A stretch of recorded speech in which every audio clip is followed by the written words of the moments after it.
Alô você, mais um episódio do nosso canal do YouTube Tarciso Manso Convida. Na abertura, checando aqui no alto do seu vídeo, os nossos apoiadores que estão sempre com a gente no nosso canal. E hoje um assunto muito importante, cuidar bem da saúde sempre foi necessário, mas hoje estamos trazendo aqui uma médica competente endocrinologista, doutora Luísa Tiziotti Cotas Almeida. Seja bem-vindo, um prazer muito grande recebê-la aqui, doutora Luísa. Obrigada, eu que agradeço pelo convite. Apesar aí da escassez da minha especialidade, me sinto lisonjeada pela lembrança do meu nome, né, quando pensou em falar com um endocrinologista. Obrigada. Para quem não sabe, nós dissemos Cotas Tiziotti, naturalmente de Salles Oliveira.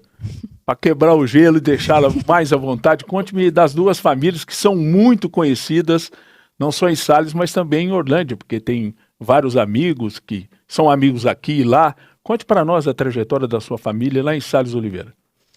Então, eu sempre morei em Salles, né? Na verdade, fiquei 14 anos e meio fora apenas para estudar, mas no restante do tempo sempre lá. Então, tanto a família do meu pai quanto a da minha mãe são famílias que são tradicionais lá da cidade, né? Todos sempre moraram lá, sempre trabalharam lá. E lá é uma cidade que eu gosto muito, né? Passei toda a minha infância, estudei lá na única escola do estado que tem, né? Na época não tinha escola particular também, até o final do ensino fundamental. Getúlio Lima, Isso, muito conhecida. Capitão Getúlio Lima.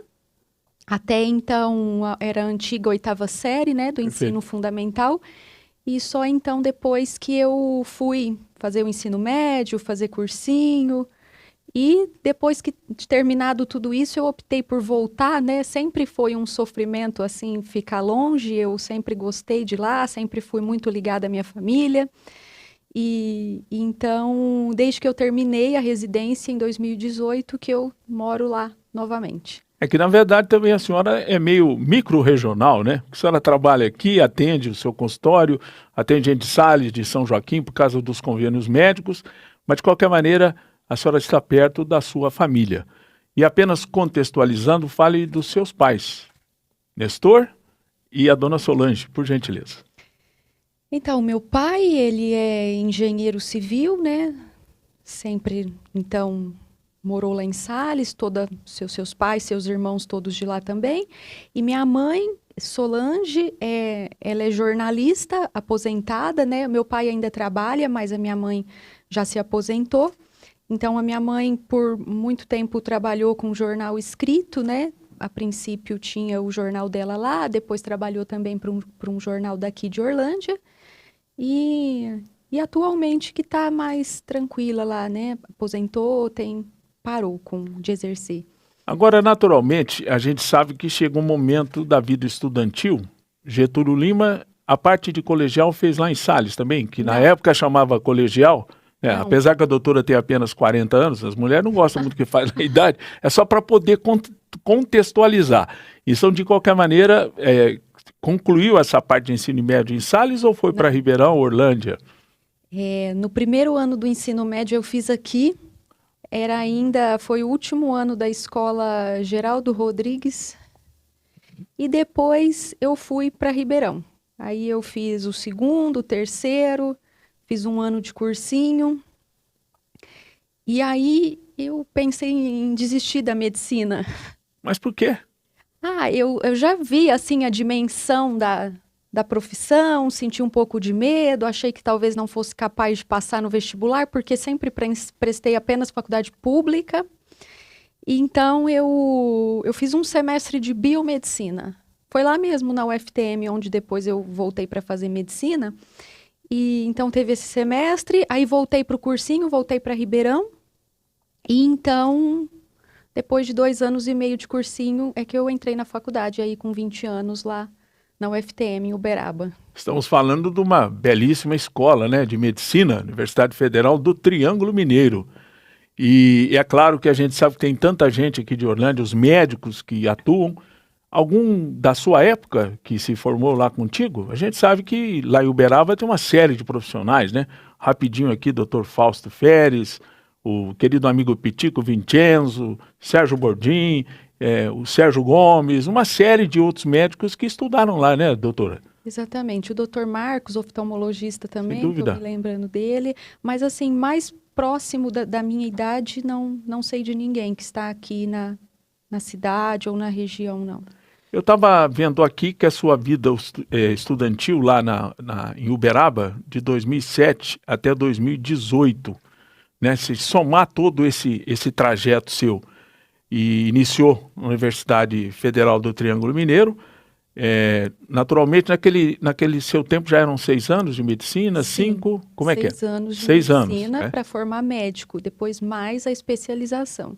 É importante a gente dizer que chega um momento, né, que você está estudando, que você já, como uma profissional, começa a pensar numa especialização. Quando é que a senhora definiu que seria endocrinologia a área que você gostaria de seguir? Então, quando mais ou menos por volta do 4º ano de faculdade, o meu pai teve o diagnóstico de diabetes e eu então passei a me interessar um pouco mais por essa doença. Nessa ocasião, eu passei a fazer parte da Liga de Diabetes lá da faculdade. A Liga de Diabetes, né, para quem não sabe, é um grupo de estudantes e também de professores que se aprofunda num determinado assunto. Então, tem aulas, tem discussão de casos, tem eventos educativos também para a população. E então, eu entrei nessa liga e fui me encontrando ali, naquela doença, naquela especialidade. Então, eu fui ficando ali. Depois fui da coordenação da liga, depois passei a ser monitora da disciplina de endocrinologia. E então, nessa ocasião, eu já estava certa de que eu queria fazer endócrino mesmo. Um problema é que há muito poucas vagas dessa especialidade disponíveis aí. Isso é responsável também pela escassez da especialidade na região e, de uma forma mais ampla também, a dificuldade com a especialidade. Mas fiquei firme aí nisso e, quando terminei, acabou que fiz um ano trabalhei, né, na atenção primária, em UBS, e depois, então, eu Em que cidade de UBS? Em Nuporanga. Em Nuporanga. Isso, na cidade de Nuporanga, morei lá na minha casa mesmo, em Sales, e nesse ano, então, eu estudei, eu me preparei para que eu prestasse a residência. Então, foram feitos 2 anos de clínica médica e depois 2 anos de endocrinologia. A endocrinologia, como uma especialidade clínica, ela exige o pré-requisito de clínica médica, assim como acontece com cardiologia, gastro, reumato, nefro. Então, você precisa fazer 2 anos para se especializar primeiro em clínica geral, vamos dizer assim, para depois, então, você prestar uma nova prova, né, um novo concurso público para fazer a endocrinologia. Então, vocês entenderam, não basta formar, depois clinicar e depois especializar. Exatamente. Esse é o roteiro. Estou vendo aqui a questão da Unifesp em São Paulo. E, curiosamente, aí sim, a senhora voltou para fazer a especialização em Uberaba, na própria escola que a senhora se formou.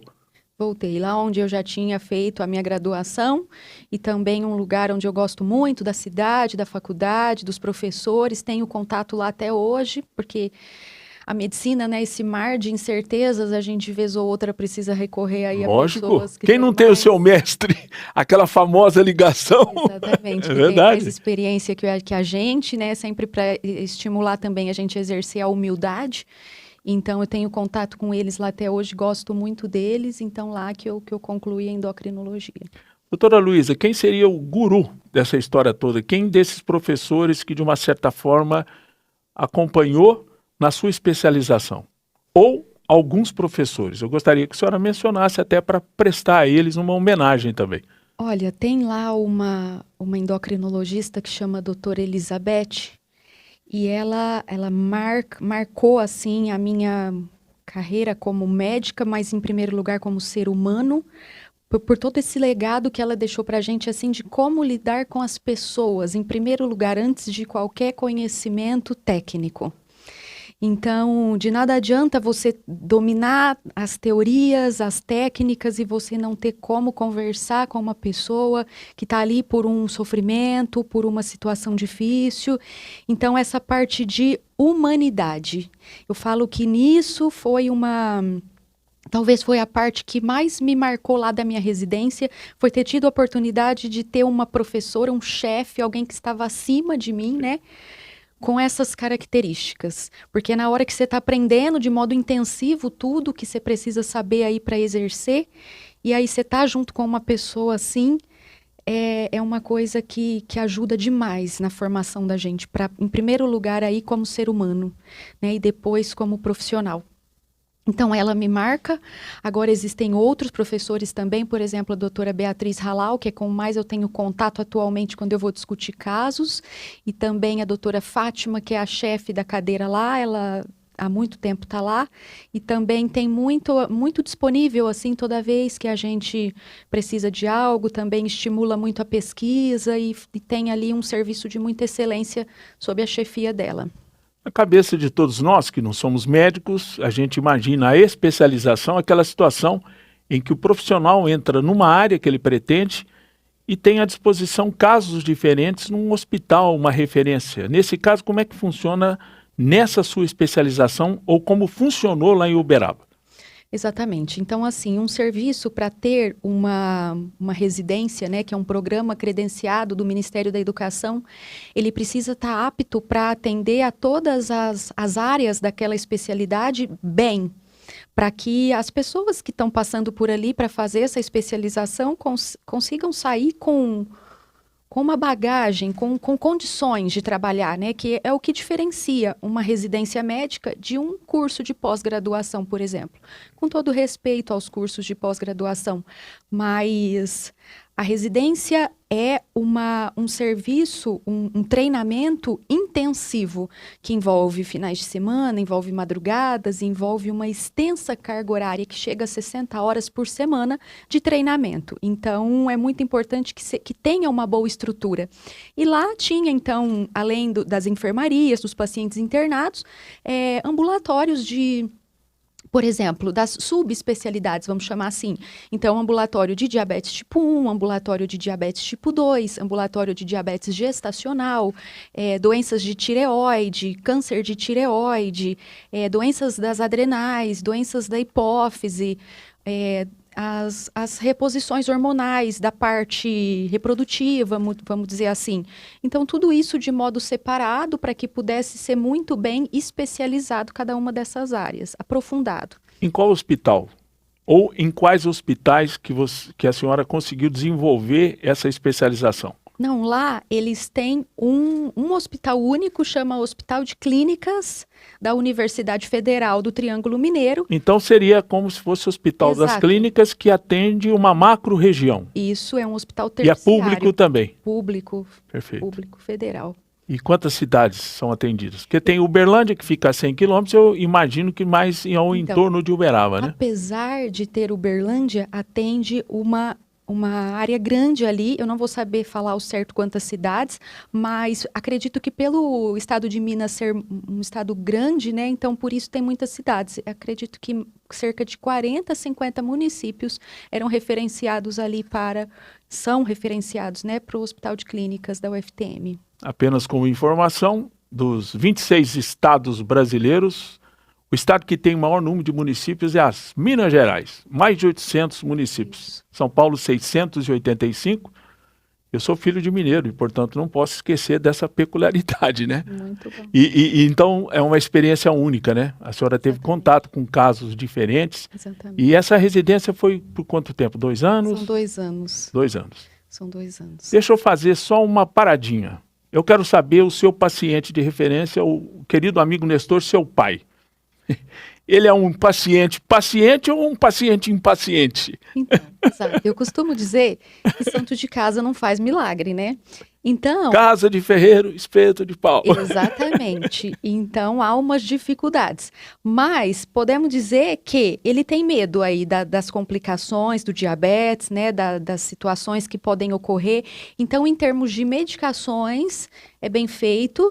Agora, exames, acompanhamento, porém, a parte de dieta e exercício, que é a parte mais difícil para todos os pacientes, posso dizer isso, então essa é uma parte com mais falhas.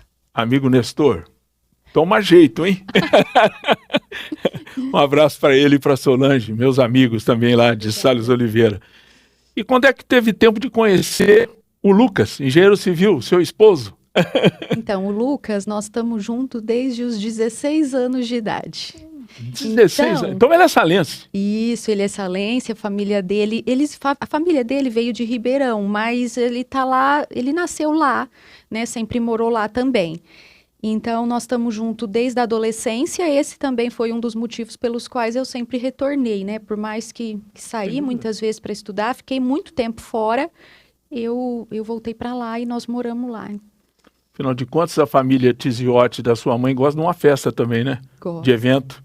Gosta. E a senhora vai no barco também, né? Sim. Doutora, feitas essas considerações, uma coisa que chamou a atenção. A senhora passou em 2 concursos.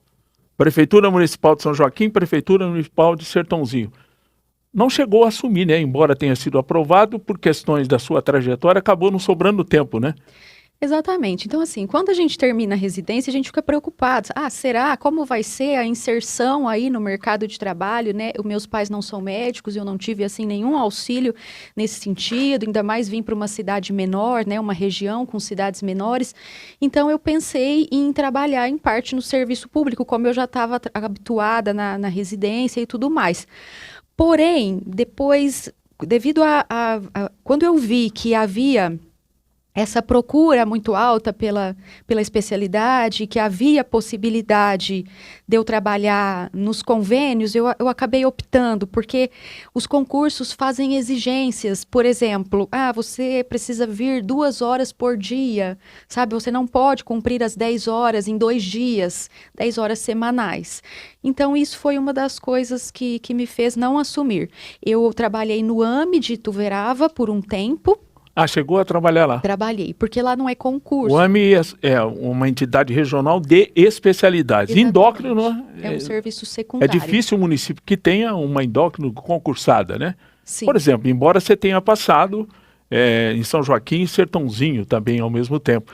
Mas isso foi interessante. Agora, uma coisa que a gente tem que elogiar. Se a senhora entendeu que não tinha condições de atender bem, a senhora optou por não assumir. Exatamente. E não fazer o concurso, né? Exatamente. É a forma como eu não tenho fazer o concurso, não atender a convocação do concurso. Porque ela passou no concurso, teria direito, né, doutora?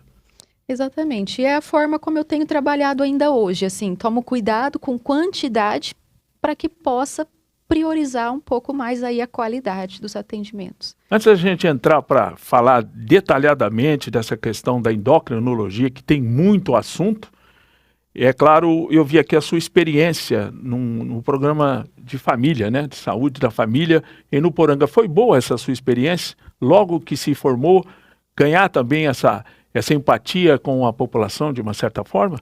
Embora, é claro, na sua residência foi feito isso, mas também a sua presença aqui no sistema público sempre é muito interessante, né, doutor? Sim, foi uma fase assim de amadurecimento, de experiência, porque quando você termina, eu costumo dizer que o início da medicina ele é longo. Muitas vezes a gente fala, é o início, já vai passar, mas vão muitos anos para que passe esse início. Talvez pela experiência que a profissão exige, tanto em termos técnicos quanto para lidar com as pessoas. Então, foi bom assim ter tido a experiência com a atenção primária, com um posto de saúde, né, com essa questão também. Muito bem, a partir de agora, nós vamos tocar e detalhar esse segmento. Endocrinologia, o que seria a especialização nesse segmento da medicina? Explique com palavras não técnicas para que a gente possa entender. Sim, então, essa especialidade, ela visa, né, a estudar, atender as doenças hormonais. Então, as doenças hormonais aí, todas as glândulas do corpo que produzem hormônios, então a endocrinologia abrange essas doenças. Então, por exemplo, diabetes, doenças da tireoide, doenças da hipófise, doenças das glândulas adrenais, doenças também de testículos e ovários. Essas seriam as principais doenças aí que competem aí à endocrinologia. E a questão do metabolismo? O metabolismo seria, assim, o conjunto de todas as reações químicas do organismo.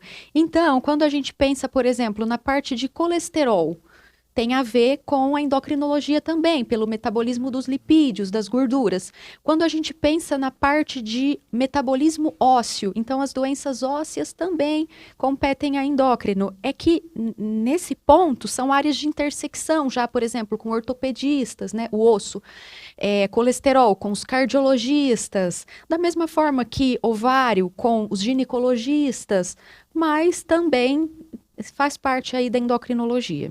Eu fiz aqui uma rápida pesquisa, e é claro, até para que eu tente também discutir isso com a senhora, embora, é claro, a senhora é especialista, a gente olha aqui e vê a questão de glândulas consideradas órgãos, temos pâncreas, tireoide, hipófise, e a senhora disse ovário e testículo na parte reprodutiva. São essas as mais importantes que a gente tem? Sim, as principais. Então, a gente vai entrar primeiro no pâncreas, tal da diabetes. Essa é complicada, né, doutor? Exatamente. Eu fiz aqui um número que me espantou. 800 milhões de diabéticos no mundo e metade sem condição de atendimento, né? Países maiores, que eu imagino que não tenha nenhuma estrutura. No Brasil, 20 milhões de diabéticos com um percentual de quase 10%. O Brasil é o 6º colocado em termos de diabéticos. A diabetes, sem dúvida, na sua especialização, é o problema mais sério de todos nós. Exatamente. É o carro-chefe, porque nós costumamos dizer também que, além dela ser tão prevalente, ela é uma doença silenciosa, ela é uma doença traiçoeira. Então, por esses motivos, é difícil, muitas vezes, a gente conscientizar as pessoas dos problemas que o diabetes traz para a saúde. Porque se ela desse dor, se ela desse alguma alteração física rápida, seria muito mais fácil de conscientizar. Porém, muitas vezes a pessoa só vai chegar ao diagnóstico na hora que ela já tem uma complicação. Então, o diabetes afeta a vista, pode causar cegueira. O diabetes afeta o rim, junto com a hipertensão, é a maior causa de hemodiálise no Brasil. O diabetes causa infarto e derrame em grandes proporções. Então, essa é a maior causa de morte nas pessoas com diabetes, infarto e derrame. O diabetes causa disfunção sexual, o diabetes causa uma série de complicações. Então, por todos esses motivos, a gente precisa tratar adequadamente, né? Conscientizar as pessoas da importância do tratamento adequado dessa doença. E é claro, pelo que a senhora acabou de dizer, como ela é silenciosa. Muitas vezes tem pessoas que morrem sem saber que eram diabéticos, né? É claro que hoje nem tanto, porque de uma certa forma, como isso tem sido muito divulgado, a questão de ir muitas vezes ao banheiro, aquela história toda, qual seria um sintoma que é silencioso? Eu não estou dizendo que se tiver sintoma está diabético. Qual seria uma dica que a senhora dá para quem está nos vendo? Se tiver esse tipo de problema, fique esperto e procure um médico. E o que seria? Então, assim, os principais sintomas da hiperglicemia, né, do aumento do açúcar no sangue, seria uma sede constante, uma vontade maior de urinar, uma perda de peso inexplicada, um cansaço maior do que o normal, um embaçamento de visão, coisas assim. Então, poderiam estar associados a uma hiperglicemia. Porém, o mais importante dizer é que você não deve esperar esses sintomas, porque a maioria das pessoas não vão ter sintoma nenhum. Esses sintomas são só aqueles que já estão muito descompensados. No caso aqui que a gente vê, a diabetes tem 2 tipos. Explique o tipo 1 e o tipo 2. Qual é a diferença? E qual é o percentual de incidência de um e o outro? Então, olha só, o diabetes tipo 2 é muito mais prevalente na população, é aquele diabetes que aparece aí depois dos 40 anos, na maioria dos acometidos, e que está associado com sobrepeso e obesidade, sedentarismo, dieta inadequada. Ele tem também uma maior predisposição genética. Então, esse caso, pegou o gancho. É genético, a pessoa que tem diabéticos na família, uma tendência maior de ter diabetes também. Exatamente. O diabetes é uma doença com predisposição genética e com gatilhos ambientais. Então, você pode ter uma predisposição, mas ter medidas aí na sua vida que te minimizam isso. Controla o peso, tem uma alimentação saudável, faz exercício físico regular. Aí, apesar de você ter essa predisposição, a chance fica menor. Por outro lado, se você é sedentário, se alimenta mal, tá obeso, tá com sobrepeso, essa chance vai ser muito maior. Já o diabetes tipo 1, que é um diabetes mais comum em pessoas mais jovens, sobretudo crianças e adolescentes, é um diabetes de etiologia autoimune. Então, por um erro do organismo, ocorre destruição das células que produzem insulina no pâncreas. Então, esse diabetes, a pessoa não tem nenhum tipo de culpa sobre ele, vamos dizer assim. Então, não dá para falar que a criança ficou diabética porque ela comeu muito doce, por nada que a mãe tenha feito de errado com ela, sabe? Então, esse de origem autoimune e tratado apenas com insulina. Já o tipo 2, a gente trata, então, com medicamentos. Existem pessoas com diabetes tipo 2 que também precisam de insulina, mas aí já são situações... Estágio muito Exato. avançado, né? Exatamente. Sim. Agora, a gente nota o pâncreas, insulina, qual a relação do órgão com a insulina? O porquê que o mau funcionamento não deixa a insulina e por que isso descontrola a parte da diabetes. Didaticamente é importante a gente tentar entender.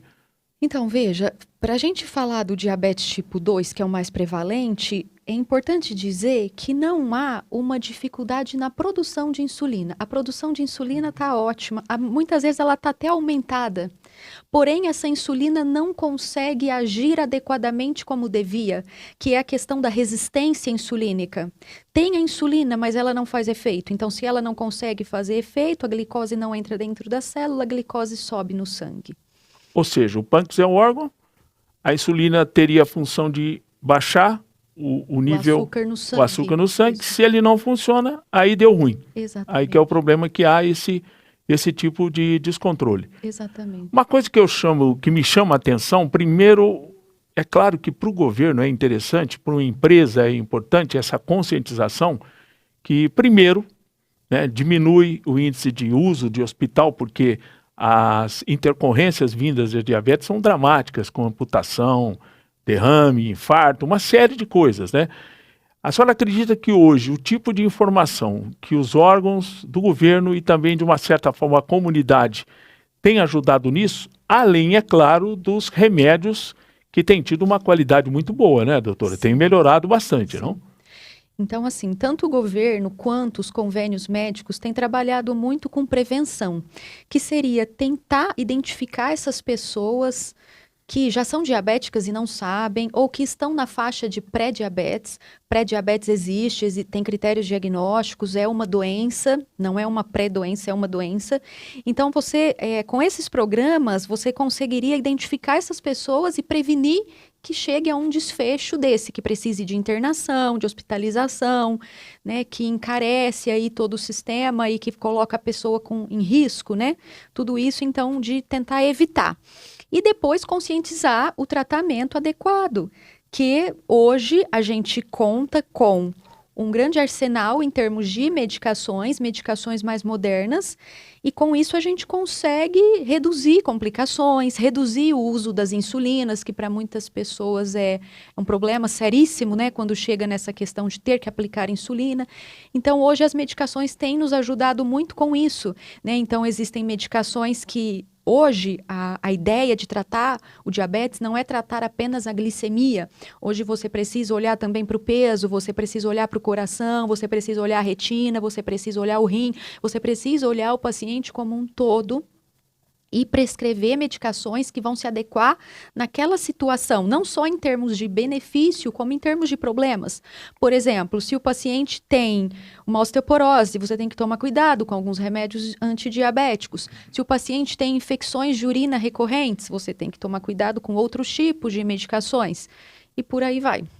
Agora, interessante, é importante o meu depoimento, que eu sou paciente da doutora. Eu cheguei, pesava a marca olímpica de 104 quilos. 104. 3 dígitos. Gabaritei. Aí descobri uma pré-diabetes, né? Isso faz o quê? 12, 13, 14 anos. E aí eu fiquei velho, porque eu morro de medo de diabetes. Eu tenho pânico de diabetes. Até por tudo que a senhora disse, né? As intercorrências. aí a gente tem que chegar no momento de repensar essa questão, né? E foi quando eu comecei a me orientar com profissionais. Então, existe aquele pacote cardiologista, endócrino e nutricionista também, que é um profissional importante, justamente nessa forma de tentar combater a diabetes, né, doutora? Exatamente. Eu costumo falar para os pacientes o seguinte: você pode comprar o melhor remédio do mundo, aí eu posso te prescrever a melhor insulina disponível. Se faltar as outras coisas, não vai ficar bem feito o seu tratamento. Então, se não houver uma alimentação saudável, se não fizer um exercício físico regular, não vai dar certo, vai falhar, vai faltar. Então, precisa ir tudo isso junto, a gente fala que é um tripé, né? Os medicamentos, a dieta e o exercício físico, para que a doença siga bem controlada. E a questão do peso que você está comentando é importantíssimo, porque se você for analisar, não vou saber te falar em números, mas a grande maioria das pessoas com diabetes tipo 2 tem sobrepeso ou obesidade. E o controle do peso ajuda demais a controlar a doença. Muitas vezes a doença entra até em remissão quando a pessoa perde peso de forma considerável. E o contrário também é verdadeiro. Então, hoje a gente sabe que quanto maior a circunferência abdominal de uma pessoa, maior o risco cardiovascular dela. Ou seja, formato de pera. Isso é um pânico, né? O corpo formato de pera. De maçã. De maçã, isso. De maçã. Que fica aquela coisa. A de pera seria mais as mulheres, que é mais quadril. E dos homens seria da maçã, que é mais a barriga. Isso, porque aí, quanto maior a circunferência abdominal, então maior o risco de ter gordura no fígado, que é hoje um problema também muito prevalente, seríssimo de saúde, aumenta o risco de entupimento das coronárias, aumentando o risco de angina e de infarto, aumenta o risco de diabetes, de pressão alta e tudo isso. Então, o controle do peso é importantíssimo para a saúde da pessoa. E os exercícios físicos ajudam nesse pacote, né? Exatamente, com certeza. O exercício, a gente fala que ele é um remédio, ele é obrigatório para toda a população, não é só para os diabéticos, não é só para quem está com sobrepeso, é para todos. O exercício ajuda a gente a prevenir e a tratar uma série de doenças, então doenças que ainda poderiam aparecer ao longo da vida, o exercício permite que a gente possa preveni-las. E a senhora disse uma coisa interessante, né? A gente percebe que consulta a cada 3 meses, né? E periodicamente a senhora pede tipo de exames diferentes, justamente para aferir o que a senhora disse, se não está causando isso, se não está causando aquele efeito no corpo. Essa é uma estratégia de tentar também contornar a saúde como um todo, né, doutora? Exatamente. Então, rastrear as complicações. Então, se o diabetes tem risco de acometer o rim, a gente tem que olhar se já não está acometendo, para que a gente possa interromper esse ciclo, né? Mesma coisa para a retina, mesma coisa para o coração, mesma coisa para o fígado, mesma coisa para os pés. Então, todos esses locais onde há risco de complicações da doença, a gente deve se atentar para tentar preveni-las. Muito bem, falamos do pâncreas. Tireoide. O que ocasiona nesse caso? O distúrbio da tireoide. Então, veja, as doenças de tireoide, elas podem causar sintomas muito inespecíficos, né? O hipotireoidismo, que é a falta de hormônio tireoidianos, que é a doença mais prevalente aí da tireoide na população, que é mais comum nas mulheres e que tem também uma certa predisposição genética, se a gente for falar, todo mundo se identifica, porque seria cansaço excessivo, indisposição, queda de cabelo, intestino preso. Esses são os principais sinais, né? Os principais sintomas do hipotireoidismo. Então, é interessante dizer que o hipotireoidismo, ele é de diagnóstico laboratorial. Ele precisa de alteração nos exames para que se fale nele, e não apenas em sintomas clínicos. Fora isso também, a gente atende muitos nódulos de tireoide, que são extremamente prevalentes na população. A grande maioria deles são nódulos benignos e outras doenças um pouco menos comuns, como o hipertireoidismo, né, que é o excesso de hormônio tireoidiano, e as lesões malignas de tireoide. No caso do hiper, o que causa? Qual é a diferença do hipo e do hiper? O hipertireoidismo, então, porque veja, os hormônios tireoidianos, eles controlam todo o nosso metabolismo. Então, no hipertireoidismo, você fica acelerado. Então, você pode ter perda de peso, coração acelerado, tremores, aumento de ansiedade, agitações, cansaço, queda de cabelo, coisas assim, então, são compatíveis com o hipertireoidismo. No caso da hipófise, que a senhora daria como comentário, o distúrbio dela? Então, veja, a hipófise é uma glândula que fica bem no centro da nossa cabeça e ela é chamada de glândula mestra, porque é ela que vai dar estímulo para as outras glândulas do corpo, como a tireoide, o ovário, as adrenais, produzirem os seus hormônios. Então, a hipófise, a gente não faz avaliação de rotina da hipófise. A hipófise deve ser investigada na suspeita de alguma doença. Então, por exemplo, o hormônio do crescimento, né, que tem ligação com a hipófise, a gente investiga crianças com baixa estatura, coisas assim. O cortisol, que também está na moda aí atualmente, ele deve ser solicitado quando há uma suspeita de deficiência de cortisol ou alguns exames mais específicos para pesquisa de excesso. Mesma coisa para prolactina. Então veja aí que já não são doenças tão conhecidas pela população, né? São doenças mais específicas mesmo e que não devem ser.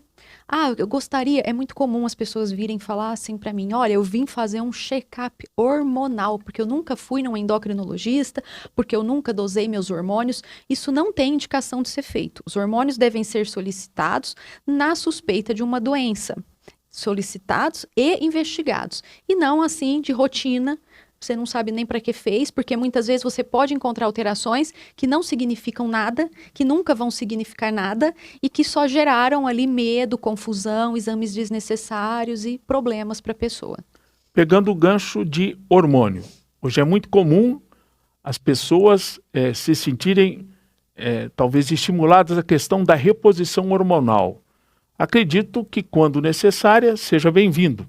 Há um exagero nisso? O que a senhora comentaria a respeito da questão da reposição hormonal?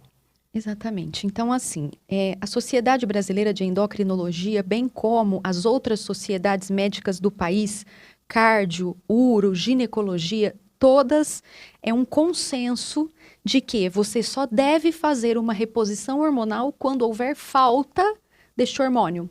Falando aí, então, da testosterona em homens. Você não deve fazer com finalidade estética ou com finalidade esportiva.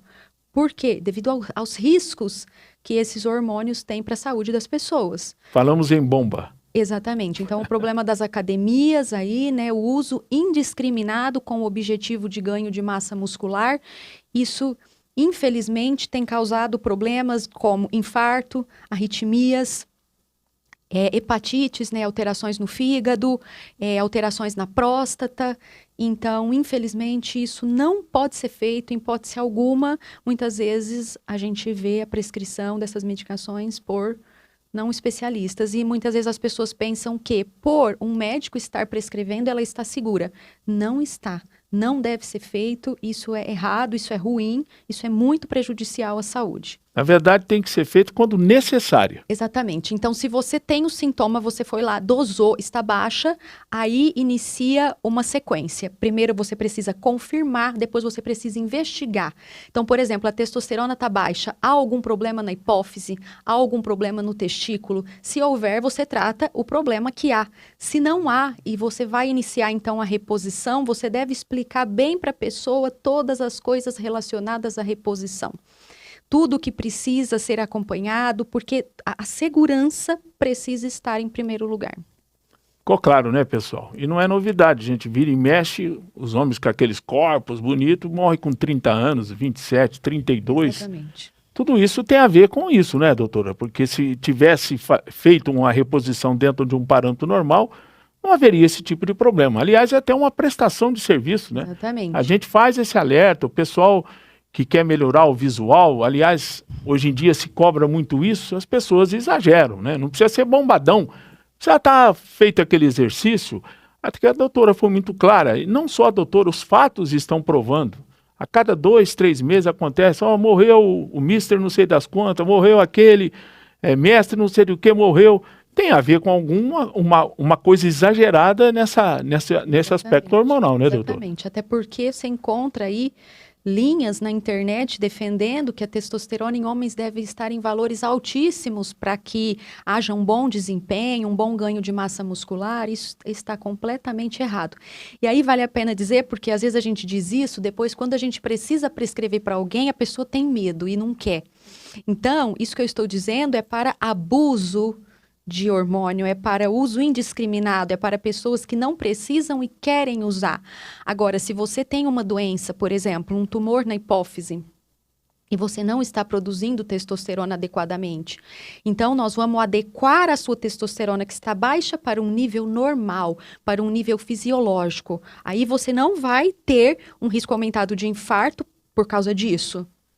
Né, ou para a próstata ou para o fígado, porque nós não vamos colocar testosterona lá nos 700, no 800, ela vai ficar apenas ali numa faixa normal, que é por volta de 300, 350, uma média. Existem divergências na literatura mundial de qual seria esse valor específico. Há também outras testosteronas, por exemplo, testosterona livre, que são outros parâmetros que ajudam a gente a determinar exatamente quanto deveria ficar ali os níveis séricos. Agora, importante não confundir com whey, com outros tipos de que o próprio organismo é recomendado se fazer, né? Desde que tenha uma loja, creatina, essa história toda é bem-vinda nesse sentido, exatamente, né? Aqui eu estou falando de hormônios, então... Entendeu, pessoal? Só para não haver essa confusão, né? Agora, suplementos, né? A creatina, por exemplo, é um suplemento seguro.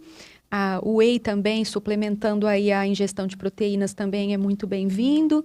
Então, é apenas a preocupação é com reposição mesmo hormonal. Até porque eu estou dizendo, muito sincero, eu tinha esse mito na cabeça. Até que um dia que eu procurei ler, eu entendi. Então, essas coisas não confundir com questão de reposição hormonal, e são um tipo de reforço que normalmente é bem-vindo desde que devidamente utilizado.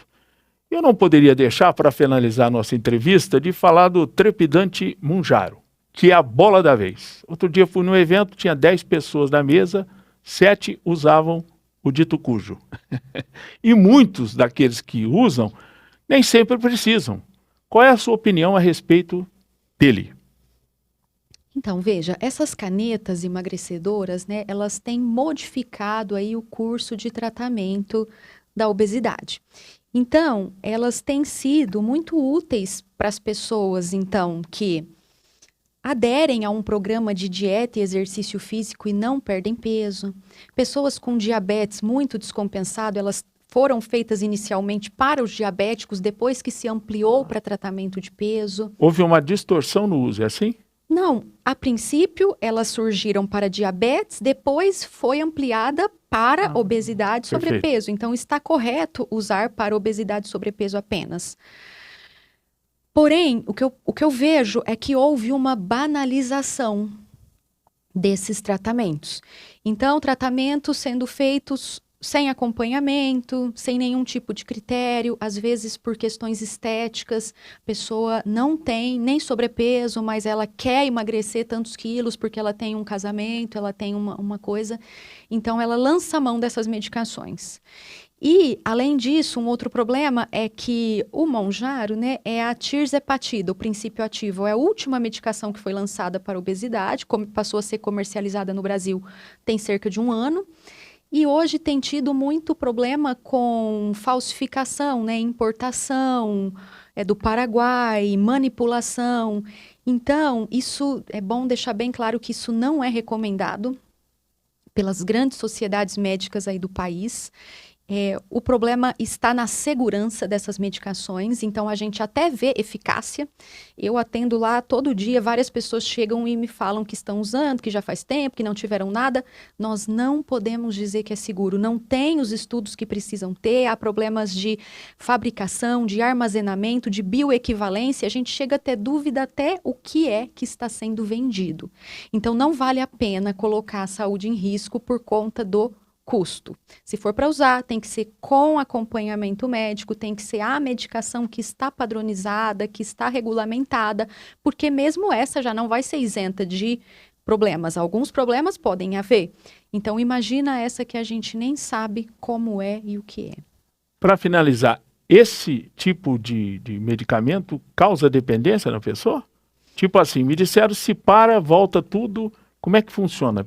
Esse termo dependência não é adequado, mas a doença, a obesidade, ela é progressiva, crônica e recidivante. Qualquer Ou seja, ela volta. que você para, tendo remédio ou não tendo, há uma tendência imensa para a maioria das pessoas de recuperar, de voltar lá no peso máximo que você já teve na vida. Então, essas medicações foram estudadas para uso contínuo.